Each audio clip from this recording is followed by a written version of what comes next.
예배를 드리기 전 간단한 광고의 말씀을 먼저 드리겠습니다. 코로나 바이러스 감염증에 따른 예배 변경상 안내입니다. 우리 교회는 7대 예방 수칙을 준수하는 절차를 통해서 제한적인 현장 예배와 기존의 영상 예배를 함께 진행하고 있습니다. 현장 예배 참석하신 분들은 좌석은 지정된 좌석에 앉아주시고 인사는 비접촉으로 인사하시기를 바랍니다. 비접촉이라 함은 하이파이브나 악수, 이렇게 신체적인 접촉을 이제 최대한 삼가하는 걸 말씀을 드리는 겁니다. 예배 녹화 영상은 오전 11시에 교회 홈페이지를 통해서 제공합니다.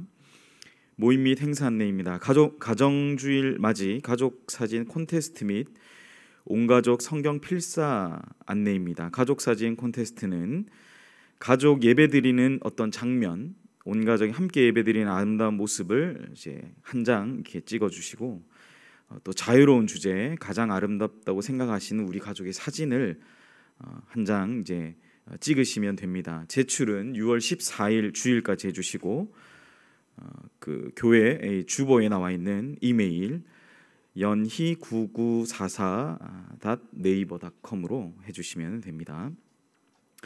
온 가족 함께 쓰는 잠언 성경 필사 안내입니다. 6월 한 달 동안 온 가족이 잠언을 함께 성경 필사하는 시간을 갖습니다. 신청은 각 교구 교육자들에게 해주시고 필사본은 확인 후에 돌려드립니다. 6월 한 달 동안 잠언 성경 필사를 하시는 겁니다. 그래서 저희가 그 성경을 필사하실 수 있는 그런 노트 같은 것도 아니면 프린트물이라도 제공을 해드리니까 신청을 하셔야 저희가 이제 제공을 해드리는 겁니다. 구역장 권찰 세미나 안내입니다. 6월 3일 수요일 오전 10시 본당에서 구역장 권찰 세미나를 합니다. 강사는 사랑의 교회 국제제자훈련원으로에서 섬기시는 조첨미 목사님께서 강사로 섬겨주십니다. 소식 및 교우 동정입니다. 강단 미화로 우리 김선영 이세별 집사님 가정에서 결혼 감사로 섬겨주셨습니다. 감사드립니다. 다 함께 자리에서 일어나셔서 묵도하심으로 주일 일부 예배를 하나님께 드리시겠습니다.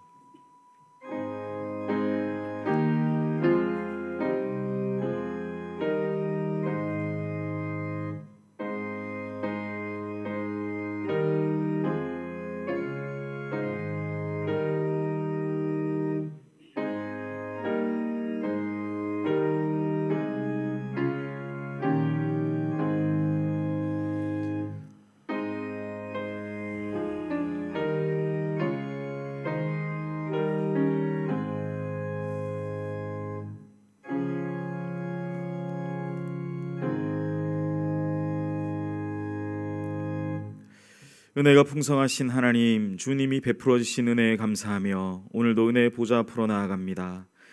연약한 우리의 심령에 성령의 단비를 내려 주시옵소서. 성도의 참된 도움이 되시는 하나님을 바라보며 우리의 남은 날을 계수하며 진정한 감사와 주님께 영광을 돌리는 주인공들이 되게 하여 주시옵소서. 한 주간 우리의 부족한 죄와 허물들 주께 고백하며 회개하오니 용서하여 주시며 오늘 들려주시는 말씀으로 한 주간 살아가게 하옵소서. 감사드리며 이 모든 말씀 예수님의 이름으로 기원하옵나이다. 아멘. 다 같이 신앙 고백하겠습니다. 전능하사 천지를 만드신 하나님 아버지를 내가 믿사오며 그 외아들 우리 주 예수 그리스도를 믿사오니 이는 성령으로 잉태하사 동정녀 마리아에게 나시고 본디오 빌라도에게 고난을 받으사 십자가에 못 박혀 죽으시고 장사한 지 사흘 만에 죽은 자 가운데서 다시 살아나시며 하늘에 오르사 전능하신 하나님 우편에 앉아 계시다가 저리로서 산자와 죽은 자를 심판하러 오시리라. 성령을 믿사오며 거룩한 공회와 성도가 서로 교통하는 것과 죄를 사하여 주시는 것과 몸이 다시 사는 것과 영원히 사는 것을 믿사옵나이다. 아멘. 자리에 앉으시겠습니다.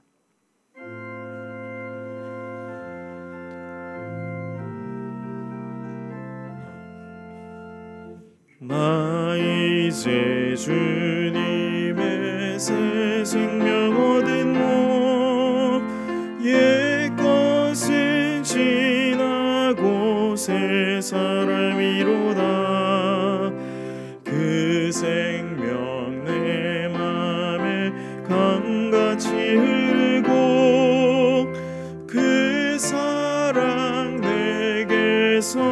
해같이 빛난다. 영생을 누리며 주 안에 살리라. 오늘도 내일도 주 함께 살리라. 주 안에 감추인 새 생명 얻으니 이전에 줬던 것 이제는 값없다.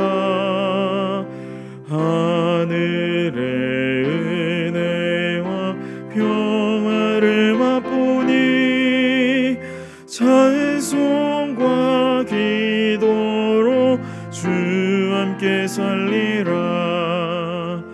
영생을 누리며 주 안에 살리라. 오늘도 내일도 주 함께 살리라. 산천도 조목도 새 것이 되었고 죄인도 원수도 친구로 변한다. 영생명 얻은 자 영생을 누리니 주님을 오신 새 하늘이로다. 영생을 누리며 주 안에 살리라. 오늘도 내일도 주 함께 살리라. 주 따라가는 길 험할 거라도 찬송을 부르며 뒤따라가리라. 나 주를 모시고 영원히 살리라. 날마다 섬기며 주 함께 살리라. 영생을 누리며 주 안에 살리라. 오늘도 내일도 주 함께 살리라.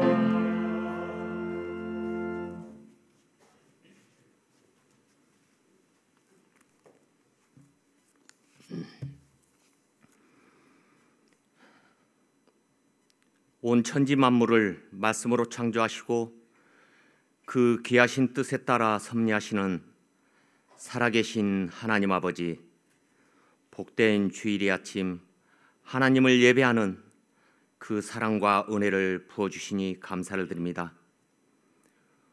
코로나19로 인하여 함께 드리지 못하고 현장 예배와 온라인으로 각 가정에서 겸하여 예배를 드리지만 우리가 마음을 모아 신령과 진정으로 예배를 드릴 때 오직 하나님만을 높이며 영화롭게 하옵소서.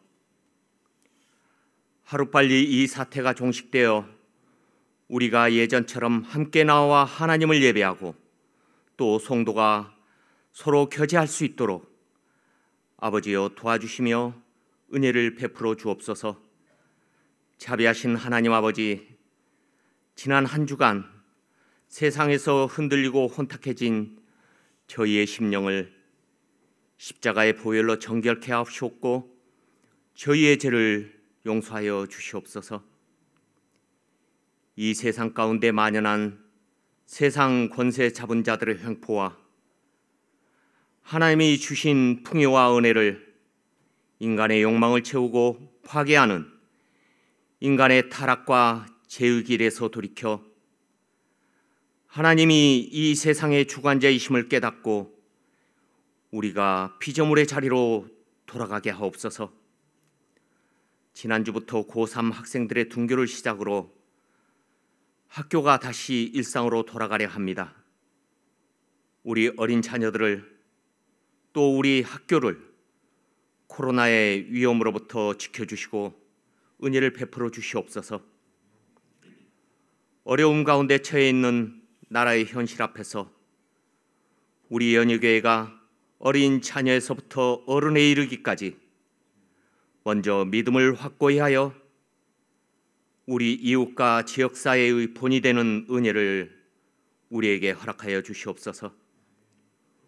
우리 모두 일상의 불편함을 잘 견뎌낼 수 있도록 도와주시고, 또 우리 환우들과 경제적인 어려움 가운데 있는 우리 형제들의 형편을 주님께서 아시오니 위로하여 주시고, 고통 가운데서도 여전히 우리와 함께 하시는 하나님을 바라보며 의지할 수 있는 믿음을 더하여 주시옵소서.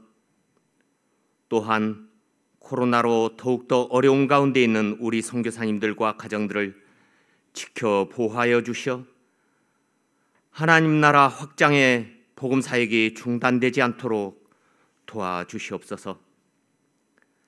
74년 전 이곳에 연희교회를 세우시고 여기까지 인도하여 주신 거룩하신 하나님 아버지, 몸된 교회에 하나님께서 예비하신 목자가 있음을 믿습니다.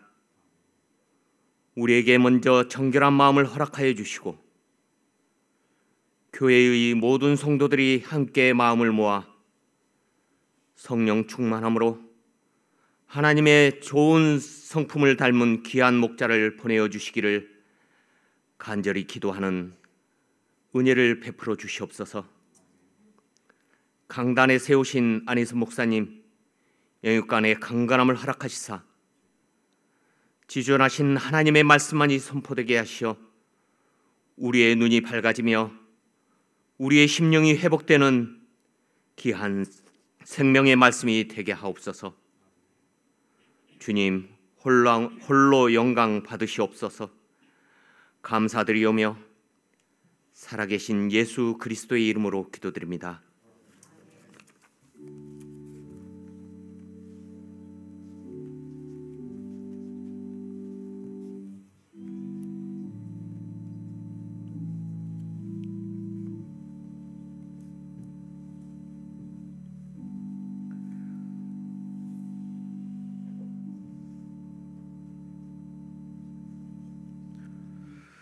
오늘 우리에게 주시는 은혜의 말씀입니다. 다 같이 겸허한 마음으로 하나님의 말씀을 받겠습니다. 하나님의 말씀은 골로새서 3장 3절부터 11절까지의 말씀입니다. 신약 성경 326면에 있습니다. 골로새서 3장 3절부터 11절까지의 말씀, 제가 여러분을 대신하여 봉독합니다. 이는 너희가 죽었고 너희 생명이 그리스도와 함께 하나님 안에 감추어졌음이라. 우리 생명이신 그리스도께서 나타나실 그때에 너희도 그와 함께 영광 중에 나타나리라. 그러므로 땅에 있는 지체를 죽이라. 곧 음란과 부정과 사욕과 악한 정욕과 탐심이니 탐심은 우상 숭배니라. 이것들로 말미암아 하나님의 진노가 임하느니라. 너희도 전에 그 가운데 살 때에는 그 가운데서 행하였으나 이제는 너희가 이 모든 것을 벗어버리라. 곧 분함과 노여움과 악의와 비방과 너희 입의 부끄러운 말이라. 너희가 서로 거짓말을 하지 말라. 옛 사람과 그 행위를 벗어버리고 새 사람을 입었으니 이는 자기를 창조하신 이의 형상을 따라 지식에까지 새롭게 하심을 입은 자니라.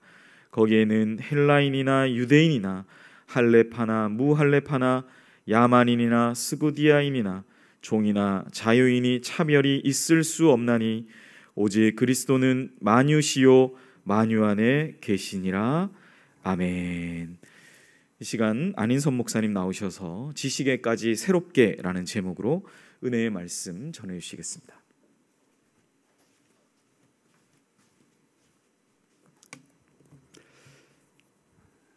여러분, 예배당에 찾아오신 여러분들을 우리 주 예수 이름으로 환영합니다. 또 이 시간에 온라인으로 예배드리는 우리 성도들에게도 동일한 하나님의 임재하심이 충만하시기를 축원합니다. 코로나가 백신이 나올 때까지는 불편함을 감수해야 한다고 합니다. 백신이 언제 나오느냐? 미국 쪽에서 빨리 나와야 연말이라고 하는 것 같고요. 다른 나라들도 열심히 노력하지만 쉽지 않은 것 같습니다. 멀리 바라보면서 느긋하게 우리가 잘 지혜롭게 이겨나가면 곧 극복될 수 있을 것이라 생각합니다. 먼저 우리 오늘 주신 여러분 하신 헌금 위한 기도 드리면서 말씀을 나누도록 하겠습니다. 사랑의 주님, 감사합니다. 오늘 귀한 주일에 주께 나오며 빈손으로 오지 아니하고 모든 것이 주께로부터 왔지만 그 가운데 특별히 일부만을 들어서 주께 올려드립니다. 혹은 온라인을 통하여 하나님께 예물로 드립니다. 하나님, 이 예물을 통해서 사용되는 곳마다 놀라운 은혜와 축복이 임하게 하여 주시고 특별히 이런저런 감사의 제목으로 드린 손길들 위에 함께하사 더 많은 감사의 제목이 넘칠 수 있도록 도와주시옵소서. 또한 이제 이런 장학헌금, 또 구제헌금, 선교헌금, 기타 여러 목적 헌금으로 드린 손길들에도 함께하사 그 목적을 위해 선하게 사용될 때 30배, 60배, 100배의 결실을 허락해 주시옵소서. 하나님, 이 시간에 주께 나와 예배드리지만 아직 우리 마음 안에 무거운 부분들이 있고 우리 마음 안에 이율배반적인 자아와 우리의 삶 때문에 또 코로나19로 인한 우리의 현실 때문에 마음이 무거운 우리 주의 자녀들이 있습니까? 이 시간 다 십자가 밑에 내려놓고 이 시간에는 하나님이 주시는 하나님의 말씀을 충만히 담아갈 수 있도록 우리 마음의 그릇을 펼쳐놓고 준비하게 주께서 인도해 주시옵소서. 말씀을 증거하는 사람의 입술을 주장하사 인간적인 요소는 십자가 뒤에 감추어 주시고 오로지 주님의 선한 도구가 되도록 성령께서 주장해 주시옵소서. 예수님의 이름으로 기도하옵나이다. 아멘.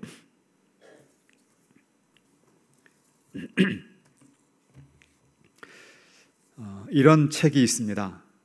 책의 제목이 자녀를 행복하게 키우는 5가지라는 책입니다. 제목부터 우리 관심을 끌죠.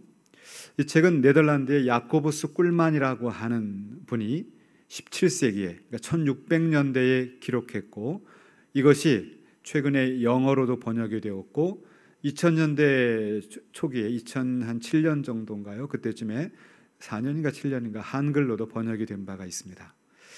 이 책이 기록된 그 시대를 우리가 주목할 필요가 있는데 그 시대는 네덜란드가 전 세계에 이 바다, 큰 대양, 태평양이든 대서양이든 그 바다의 4척 가운데 3척이 네덜란드 배였습니다. 17세기 황금의 시대를 열었던 그 네덜란드 그 시대에 기록된 책이라는 것을 여러분이 기억하시면 더 이해가 쉽습니다. 자녀를 행복하게 키우려면 첫째는 자녀의 건강에 관심을 특별히 가지라는 것입니다. 자녀의 건강. 두 번째는 자녀가 돈을 유익하게 사용하도록 가르치라는 것입니다. 돈을 버는 법을 가르치라는 것이 아니라 돈을 어떻게 유익하게 쓸 수 있는가를 가르치라는 것입니다. 이것은 어려서부터 배워야만 몸에 배인 습관이 되고 그래야 성공적인 삶을 살 수 있다는 것입니다. 셋째는 자녀들이 유익하고 그리고 아주 훌륭한 직업을 택하도록 선택하라는 것입니다. 여기에서 사회에서 인정하는 높은 포지션의 직업이란 뜻이 아니라 유익한 직업입니다. 그것이 무엇이든 그 자녀에게도 행복하고 사회에도 유익한 그 직업을 택하게 해주라는 것입니다. 네 번째는 돈과 재물을 물려주기보다는 기도라고 하는 보물을 물려주라는 것입니다. 그 네덜란드의 최전성 시대에 정말 감당할 수 없게 암스테르담 은행에 금이 쏟아져 들어올 때 많은 사람들은 그 재산을 물려주고 싶어 했습니다. 그러나 그 재산을 물려받은 사람들이 잘 영유하려면 역시 영적인 중심이 잡혀야 하는 것입니다. 그래서 기도라고 하는 보물을 물려줘야 한다. 이렇게 말하고 있습니다. 그 다음에 마지막 5번째는 자녀가 주 안에서 사랑하는 사람과 결혼하도록 하라. 이렇게 가르치고 있습니다. 이 말은 요새도 쉬운 말은 아닙니다. 먼저 사랑하는 사람하고 결혼하는 것도 중요합니다. 어떤 조건만을 보면, 그리고 사랑이 결여된 결혼은 이것이 오래가기 어렵다는 것을 우리는 주변에서 많이 보아오고 있습니다. 사랑이 전제가 되어야 합니다. 더 중요한 것은 주 안에서입니다. 아무리 모든 것이 좋고 서로 사랑하는 마음이 있다 할지라도 주 안에서 맺어져야 진정으로 행복한 자녀의 삶이 펼쳐질 수 있는 것입니다. 자, 이런 이야기를 우리가 생각할 때 느껴지는 것은, 세상은 세상적인 가치를 물려주려고 애를 쓰는 것입니다. 그것이 무엇이든. 그런데 그렇게 해서 잘 되는 경우도 있습니다. 그러나 적지 않은 경우는 오히려 자녀의 인생을 망치는 경우를 우리는 매스컴을 통해서 자주 접하게 됩니다. 물질과 탐욕이 지배하는 이 세상에서 우리가 가지고 있는 귀한 신앙을 우리가 그 다음 세대에게 전달한다는 것, 정말 어렵습니다. 정말 어렵습니다. 특히나 요즘에 우리 자녀들이 얼마나 영리합니까? 자녀들은 부모가 하는 말을 듣지 않습니다. 지켜봅니다. 부모가 말한 대로 살고 있는지, 부모가 정말 위선적인 말이 아니라 정말 그렇게 살면서 자기에게 가르치는지를 보고 있다는 것을 저희들은 많이 느끼게 됩니다. 결국은 중요한 것은 우리가 어떤 관점을 가지고 이 세상을 살아가느냐가 나 자신의 인생과 우리 가정과 또 우리 공동체와 그리고 이 대한민국의 미래를 결정할 수 있다. 그 점을 우리가 알게 됩니다.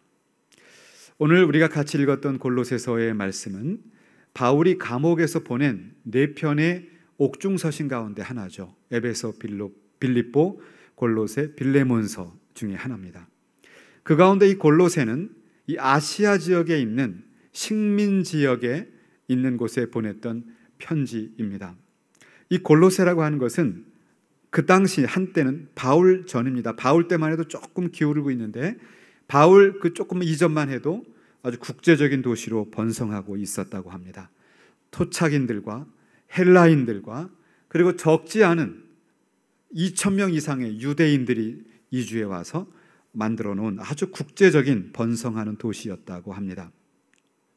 이 골로새 교회는 사실은 바울이 세운 교회는 아닙니다. 여러분 1장 7절을 보시면 에베소에서 회심했던 에바브로가 그곳을 세웠다 이렇게 알게 됩니다. 그러니까 바울이 세운 교회는 아니지만 상당히 중요한 거점 도시이기 때문에 바울은 특별한 애정을 가지고 그곳에 옥중에서 편지를 쓰고 있습니다. 그런데 여러분 예를 들면 빌립보서 같은 경우는 기쁨의 편지 아닙니까? 옥중에서도 항상 기뻐하라, 감사하라 이런 말을 하는데 이 에베소는 특별히 어떤 초점이 있냐 하면 잘못된 세상의 사상, 잘못된 세상의 풍조가 이 골로새 교회를 상당히 흔들고 있었다 이렇게 말할 수가 있습니다. 그것이 무엇이냐 하면 2장 8절 이하에 아주 자세히 나옵니다. 2장 8절 이하를 보면 철학과 헛된 속임수로 이 골로새 교회를 침투해 오고 있었습니다. 그래서 사람의 전통, 세상의 초등 학문을 따르고 있다 이렇게 직접 설명해 주고 있습니다. 그러면서 이제 2장 16절에서부터 19절까지에서는 세상의 철학의 영향을 받은 그 잘못된 결과, 그 현상을 나열해 주고 있습니다. 굉장히 우리가 흥미롭게 또 중요하게 살펴봐야 되는 부분들인데 먹고 마시는 것, 절기, 월삭, 안식일의 규례, 천사 숭배 이러한 잘못된 개념들이 나타나고 있는데 그것은 바로 그들이 세상의 철학, 세상을 지배하는 정신이 골로새 교회를 침투해 와서 나타난 현상이다 이렇게 말하고 있습니다. 그러면서 여러분들이 초등학문에 대해서 죽었는데 왜 그러십니까? 이제는 그 초등학문적인 신앙에서 돌이켜서 그리스도 중심의 신앙으로 돌아오십시오 이렇게 말하고 있습니다. 자, 이거 신학적으로 좀 정리해드리면 그러니까 이 골로새 교회는 이미 그 약 한 2세기, 3세기 넘어서 범람하고 있는 영지주의라는 것이 있는데 영지주의가 들어오기 이전에 이미 그 하나의 뿌리, 준비 단계와도 같이 잘못된 사상들이 교회를 이제 흔들어 놓게 되는데 두 가지 모습으로 나타납니다. 하나는 이 헬라 철학의 영향을 받은 것처럼 영혼은 고귀한데 육체는 아무렇게나 해도 된다. 영혼만 순결하면 됩니다. 그러다 보면 육체적인 삶을 간과하다 보면 여러 가지 육체적인 범죄들에 대해서는 관용을 하게 됩니다. 영혼만 하나님만 붙잡으면 되고 우리 육체적인 모습 삶은 그것은 그 다음 단계니까 그건 조금 괜찮다 이런 사고죠. 두 번째는 또 반대로 거기 유대인들이 많이 있었기 때문에 유대교하고 결합된 신앙의 모습입니다. 절기와 월삭과 안식일의 규례, 그들이 정해놓은 하나님이 말씀하시는 것이 아니라 유대인들 전통 속에서 정해놓은 그 규례를 반드시 따라야 한다. 그래서 많은 사람들이 굉장히 많은 마음에 짐을 지고 신앙생활을 하는 겁니다.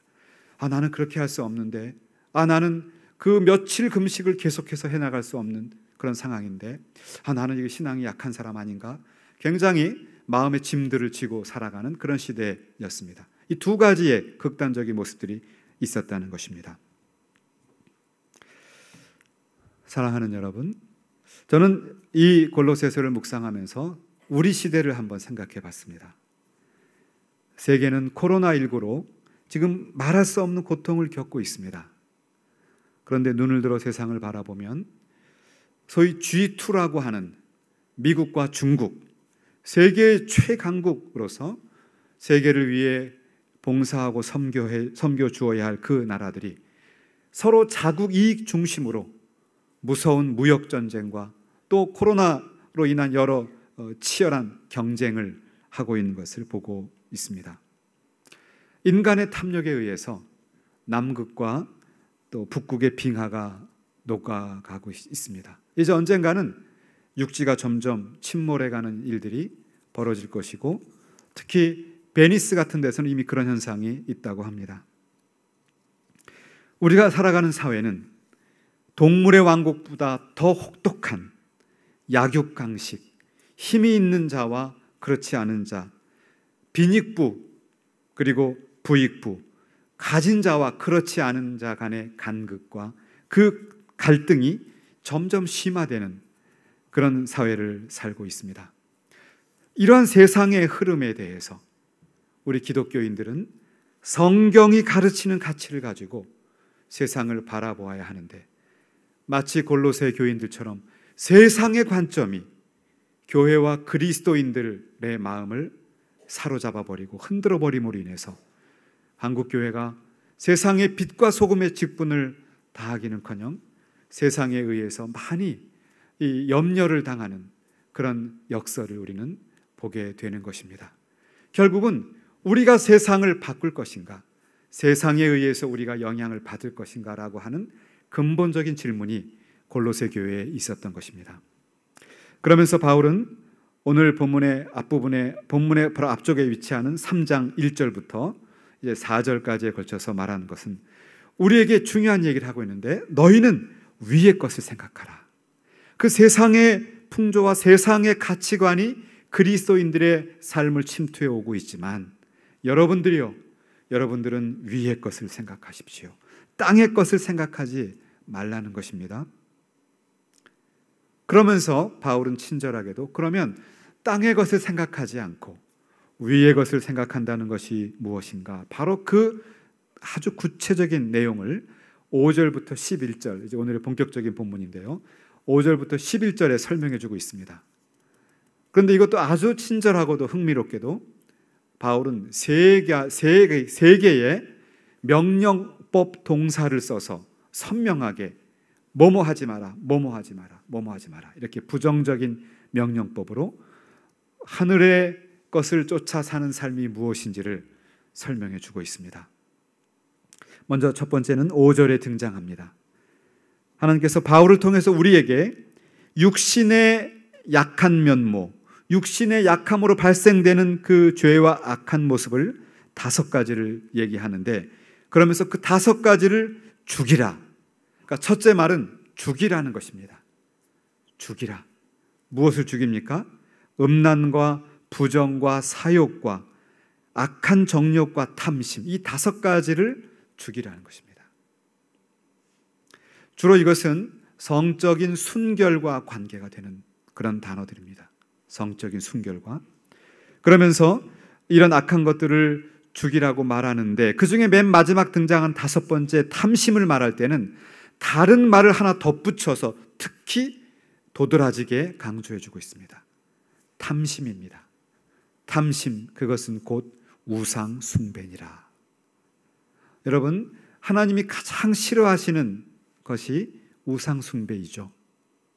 우리가 무엇인가 다른 신에게 경배하고 절하고 그것을 섬기는 것을 하나님이 가장 싫어하시는 분명한 하나님의 뜻입니다. 그런데 지금 바울은 그 탐심이 우상 숭배와 같다가 아니에요. 우상 숭배다라고 말하고 있습니다. 우상 숭배다. 실제로 야고보서 1장 15절에도 욕심이 잉태하면 죄를 낳습니다. 욕심은요 반드시 잉태를 하게 돼요. 죄를 낳아요. 이 죄는 장성하게 됩니다. 그러면 곧 사망을 낳게 됩니다. 그러니까 우리 인생을 우리가 흔들리지 않고 또 우리 자녀들의 인생을 정말 행복하게 만들어가는 길은 인간적인 욕심이 아니라 예수 그리스도를 따라가는 그 삶을 붙잡아야 될 줄로 믿습니다. 여기서 죽이라는 단어가, 이 죽이라는 헬라어 단어가 어느 그 단어가 똑같이 사용되는 문맥이 어디냐 하면 예수가 십자가에서 죽으심, 그 단어와 똑같은 그런 단어입니다. 그러니까 우리는 죄와 욕심에 대해서 죽고, 그리고 우리가 그 죄와 욕심 때문에 발생되어졌던 우리의 그 죽을 수밖에 없는 우리의 운명을 위해서 예수가 십자가에서 죽으시고 부활하신 그 주님을 쫓아가야 한다는 것이죠. 그것이 진정으로 우리가 이 땅에서 행복하게 살아가는 지혜입니다. 두 번째는 8절에 등장하고 있습니다.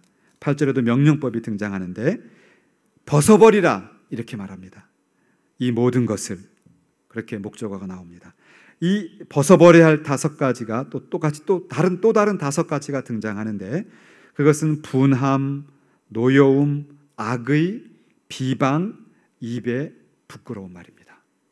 여러분, 요 5가지에 우리가 벗어버려야 할 5가지를 잘 읽어보시면 우리가 마음에 드는 느낌이 있을 겁니다. 이 벗어버려야 할 5가지는 주로 인간의 삶 속에서, 인간의 관계 속에서 발생되는 그런 악한 열매들입니다. 관계 속에서 나타나는 현상들이에요. 그러한 악한 관계를 깨뜨리는 것들을 벗어버려라. 그런데 흥미롭게 여기서도 똑같이 이 5번째 등장하는 그런 악의 목록에는 또 다른 어떤 꾸며주는 말이 붙어서 그걸 도드라지게 말해주고 있습니다. 그것이 무엇일까요? 입에 부끄러운 말이에요. 하나를 덧붙였어요. 입에 부끄러운 말을 벗어버리라. 이것은 인간의 관계를 악화시키고 부부간이든 혹은 가족간의 고부간이든 혹은 자녀와 우리 간의 관계이든 부모와 관계이든 혹은 직장이나 혹은 사회 안에 교회 안에 공동체의 관계이든 우리의 입을 통해서 파생되는 관계의 깨어짐이 아주 중요한 그 깨어짐의 원인이라고 하는 것입니다. 실제로 야고보 사도는 또 그렇게 말하고 있습니다. 1장 26절에 보면 누구든지 스스로 경건하다고 생각하며 자기 혀를 재갈 물리지 아니하고, 자기 혀를 재갈 물리라고 합니다. 자기 마음을 속이면 이 사람의 경건은 헛것이다. 그러니까 이걸 잘 다시 풀어서 해석하면 우리의 경건한 삶을 무너뜨리는 그 중요한 원인자가 있는데 우리 혀라는 것이에요. 저는 이것을 우리 가정생활하면서 제 아내와의 관계나 우리 자녀와의 관계, 제 딸과의 관계에서 자주 경험하게 됩니다.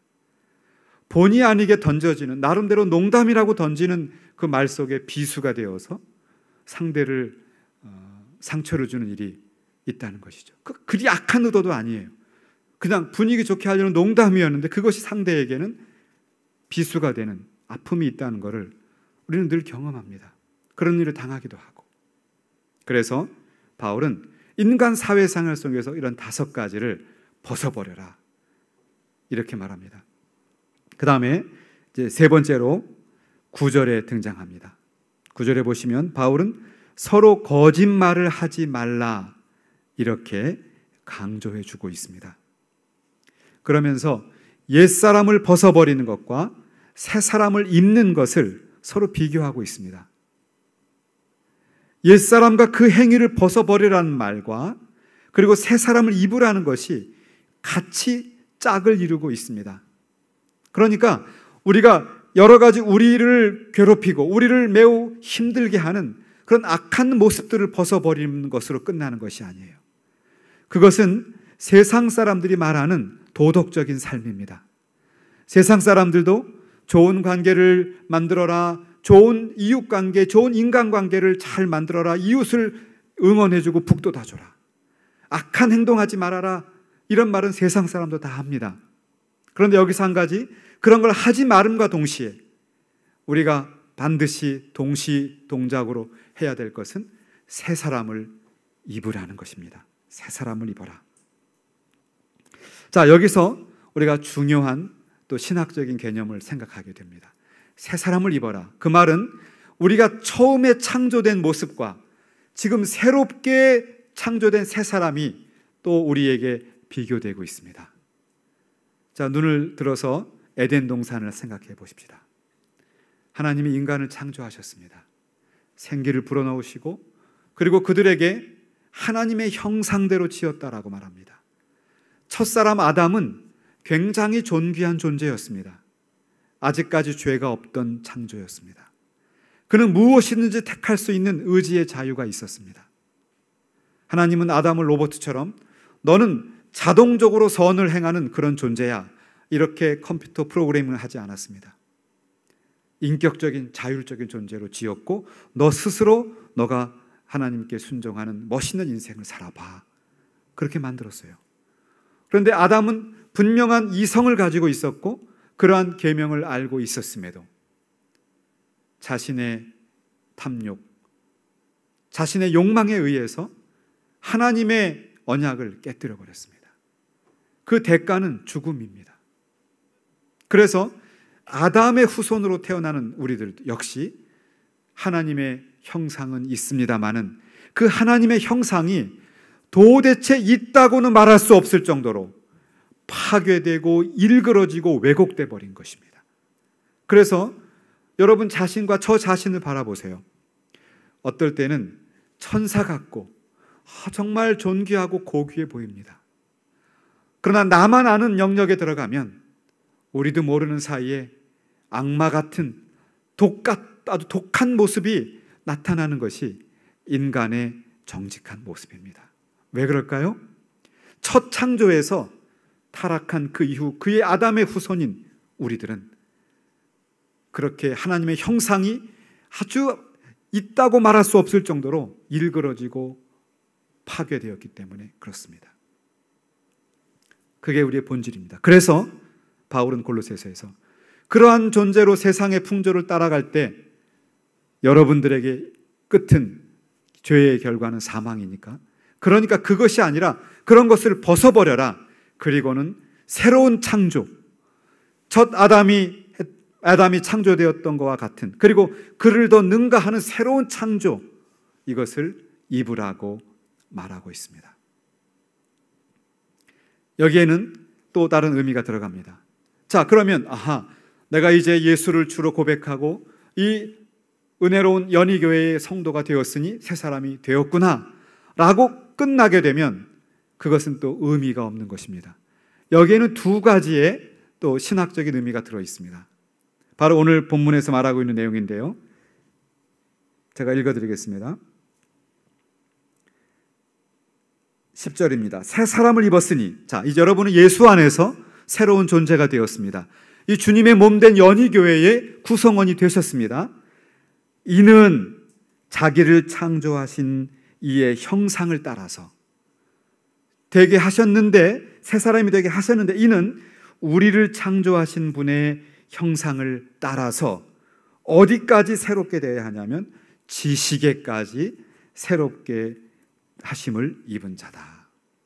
여기 지식에까지 새롭게 함을 입어야 한다, 이 말은 계속적으로 새로워져야 한다는 것을 의미하는 뜻입니다. 이걸 다른 에베소서에서는 바로 이렇게 말합니다. 그리스도의 장성한 분량이 충만한 데까지 자라가야 한다. 이렇게 말합니다. 자, 이걸 또 다른 말로 표현하면 우리는 예수를 믿음으로 인해서 새로운 피조물이 되었습니다. 이걸 우리가 의롭게 되었다, 칭의, 의롭다함을 인정받았다라고 말합니다. 그러나 그것은 출발점이에요. 우리는 주님 오시는 그날까지, 주님 앞에 서는 그날까지 우리는 거룩한 삶을 경주하며 달려가야 합니다. 이것을 우리가 성화라고 부르는 것입니다. 성화. 주님의 자녀다운 삶, 주님의 영광을 드러내는 멋있는 삶, 그 삶을 살아가도록, 그래서 우리를 창조하신 분의 형상을 쫓아서 지식에까지 새로워져야 한다. 여기서 바울이 지식에까지란 말을 쓴 것은 지금 골로새 교회에 침투해 왔던 세상의 그 사조와 비교하는 것이에요. 지금 몸은 골로새 교회 안에 있지만 그들도 세상을 살아가지 않습니까? 직장 생활을 하고 사람들과 만나고 살다 보니 그들의 마음은 원이 돼 그들의 삶은 세상 속에 있게 되니 그들도 모르게 이 골로새를 지배하는 그 풍조들, 세상의 풍조들, 그리고 금욕주의적인 그런 극한적인 신앙들, 또 영육 이원론에 의해서 육신의 그런 잘못을 그냥 관용하고 인정하는 이러한 뜨뜨미지근한 삶의 현장에 살고 있다 보니 그들이 세상의 지식, 세상의 그 세계관에 물들어 있다는 것이에요. 그래서 바울은 새로운 피조물이 되었다면 지식에까지, 여러분들이 가지고 있는 세상을 바라보는 눈, 여러분이 가지고 있는 인생의 목표, 여러분이 바라보는 자녀들의 교육의 원칙까지도 새롭게 되어야 한다. 분명한 과정과 목적을 말해주고 있는 것입니다. 놀라운 일입니다. 그런데 이것은 우리 힘으로 하기 어렵다는 것을 우리가 알게 됩니다. 그렇죠. 우리가 어떤 사람들입니까? 우리는 그저 우리가 막 급할 때는 하나님 앞에 다 약속합니다.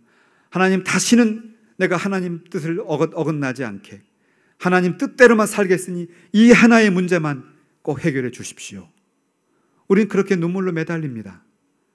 그런데요, 우리가 얼마나 지혜롭고 아주 간교한지 그 문제가 해결되는 순간부터 내가 언제 하나님께 그런 기도를 했는가, 그 자체를 무시합니다. 그리고 또 다시 옛날처럼, 그렇지, 나는 원래 이렇게 다 할 수 있는 사람이었잖아, 원래 문제 없었잖아, 그새 우리는 다시 교만해져서 다시 패망의 길로 가는 것이 우리 인생이에요. 이게 아담의 후손으로 온 자들의 본성입니다. 그래서 로마서에 보면 첫사람 아담, 첫 아담을 얘기합니다. 그리고는 그 아담에 견주어서 두 번째 아담을 로마서는 얘기해요. 한 사람의 범죄함으로 세상에 죄가 들어왔고 사망이 들어왔지만 한 사람을 통해서, 그 한 사람의 죽기까지 순종함을 통해서 우리는 이제 영원한 구원을 바라보게 되었다. 이렇게 말합니다.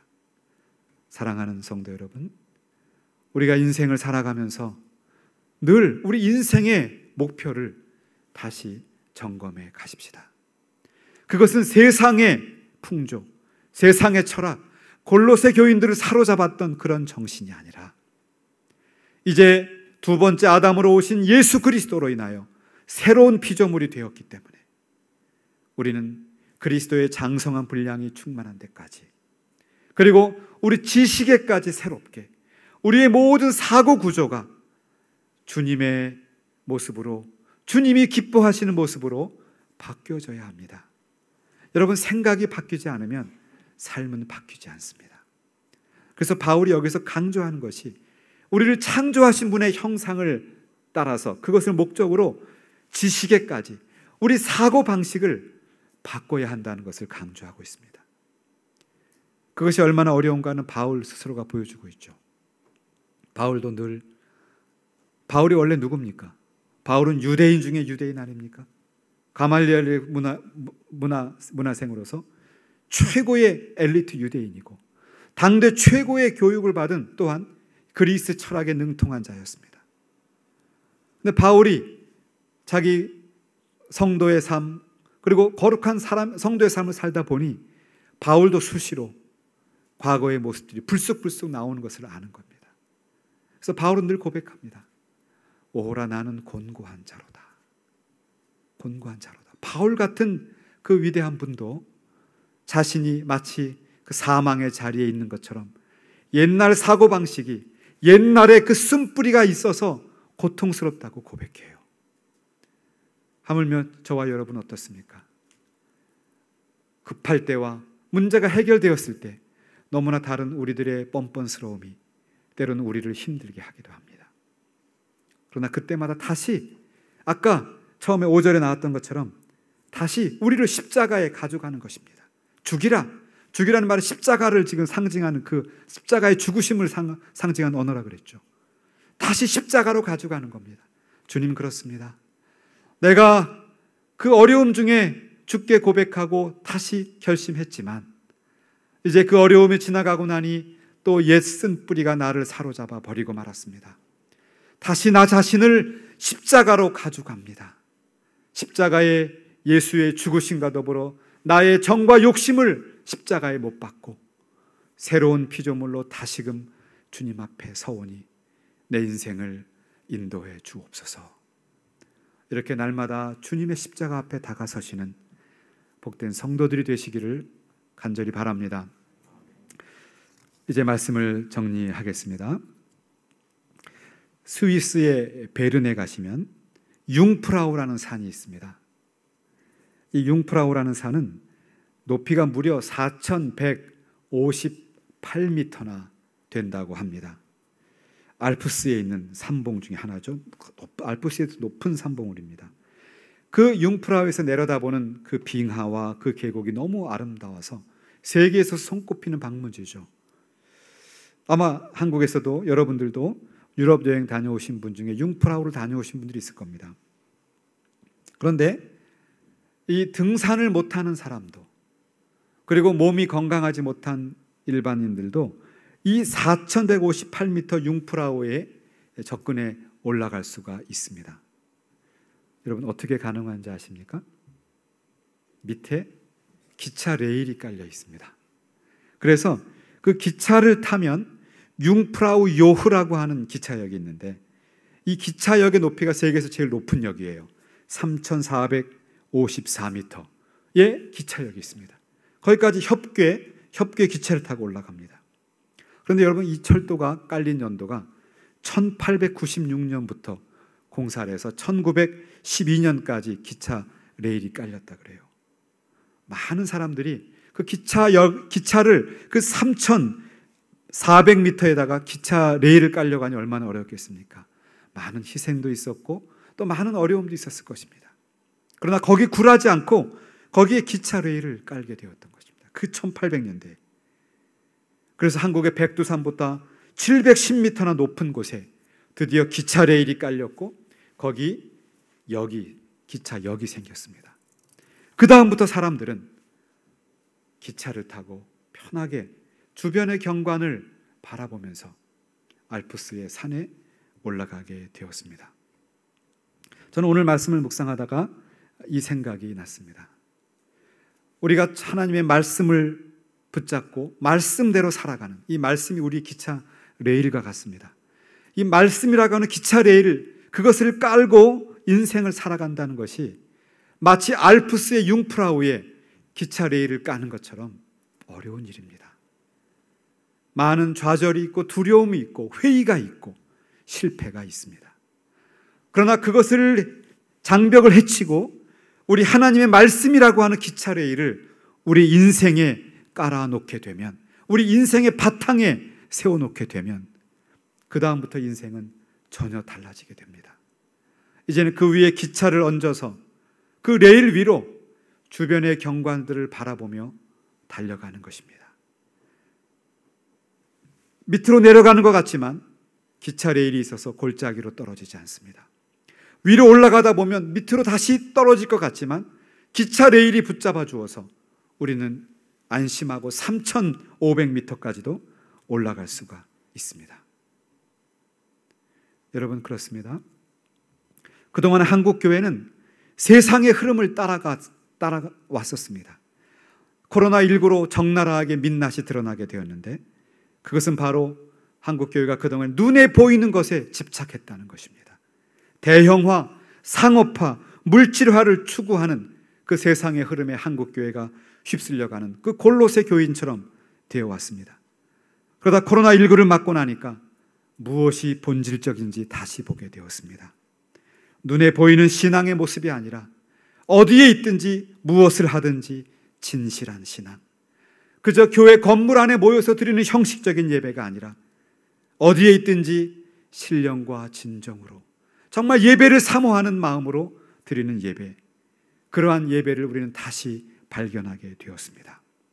그래서 우리는 이제부터는 나 자신의 삶과 우리 가정과 우리 교회와 이 대한민국을 다시금 성경이라고 하는 레일 위에 얹어 놓아야 할 것입니다.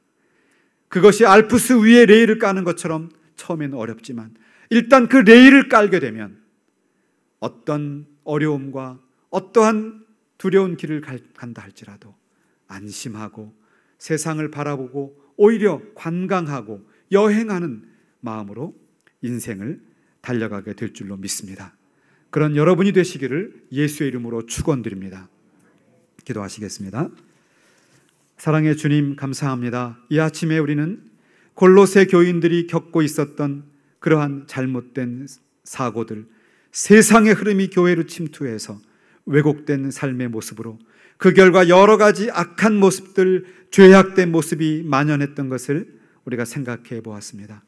바울 사도가 말한 것처럼 그런 가운데도 우리는 그 모든 것을 십자가에 가져가고 예수로 인해 새로운 피조물이 되고 새로운 옷을 입고 이제는 그리스도의 형상, 하나님의 형상을 쫓아서 지식에까지 우리의 사고와 의식 구조와 우리의 습관에까지 모든 것을 새롭게 하여 하나님이 예비하신 그 아름답고 멋진 그리스도인의 삶을 살아갈 수 있도록 축복해 주옵소서. 지금은 우리 주 예수 그리스도의 은혜와 하나님 아버지의 크신 사랑과 성령님의 감동, 감화, 교통, 인도하심이 사랑하는 무리 중에 항상 있을지어다. 아멘.